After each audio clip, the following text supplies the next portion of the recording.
Welcome back. The top Republican on the House Intelligence Committee is threatening Attorney General Jeff Sessions. Congressman Devin Nunes plans this week to urge his fellow lawmakers to try to hold Sessions in contempt for failing to hand over some classified materials related to the Russia investigation. But it's important to note, just a few days ago, the Justice Department told Nunes that providing information on a, quote, specific individual could pose grave implications to national security. Democratic Congressman Heck of Washington joins me now. It's nice to have you here, sir, and let's begin on that news because you haven't exactly been complimentary of Attorney General Jeff Sessions. You've said he has, quote, selective amnesia after his testimony last year. You said he never seems to remember the things that may incriminate him. So would you support Nunes' move to try to hold him in contempt?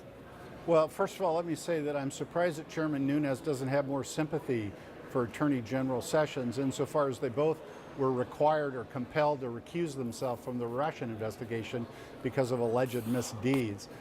Secondly, the truth of the matter is, Poppy, if this thing goes anywhere, I'll get on a train and come to New York and buy you lunch at a restaurant of your choice because it's just a distraction. We're going down another rabbit hole that has no constructive end in sight. I'm a little bit surprised, frankly and bluntly, that Chairman Nunes doesn't spend more of his time working on issues like trade that affect the sale of agricultural products from his district, or water policy, because they've got a water policy out there, or join with us in a constructive national infrastructure rebuilding program. You know, they have a fairly controversial gas tax increase out there because the federal government failed to fulfill its partnership role. I appreciate the lunch offer. As you know, I wouldn't be able to take you up on that, but I hear your point. Let me ask you about this. New reporting that Israeli operatives were targeting Obama administration advisors, Ben Rhodes among them, key people who worked on the Iran nuclear agreement in an effort to discredit them and discredit the agreement. What the Observer is reporting in the UK is that aides of President Trump aides, were behind this hiring. If that's true, and we don't know if that's true, the optics are certainly not good, right? Foreign agents hired to look into, dig up dirt on American citizens. What's your reaction? Well, first of all, if it is true, it evidently didn't go anywhere because the allegation is that it started last year. We haven't heard a peep out of the people that were undertaking this, assuming that they were.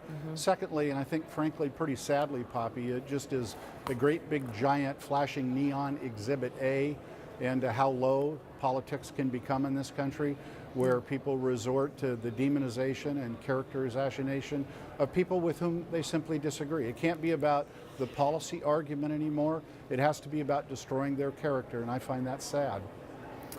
A significant development in the case against Paul Manafort, the former campaign chairman for President Trump. The federal judge who's overseeing the case against him, the bank fraud case against him, came out and lashed Mueller's team, Mueller's prosecutor, in the courtroom on Friday, and essentially said, this isn't about Manafort, this is about you guys trying to get Trump. Here's what he said: you don't really care about Manafort's bank fraud, Trump's prosecution or impeachment, that's what you're really interested in. Is he right? So three things I think I'd respond to that with, Poppy. The first of which is, let's remember that the special counsel's charge allowed him to pursue matters arising from his investigation.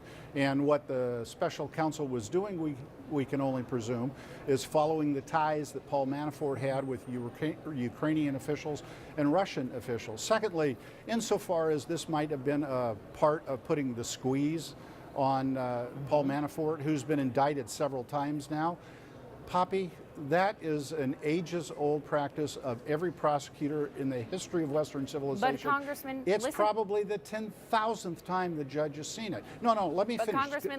Lastly, the judge seems to be saying, gosh, if you found criminal activity, wire fraud, bank fraud, in the conduct of your investigation, since it's not directly related to the president, turn your head, let him go.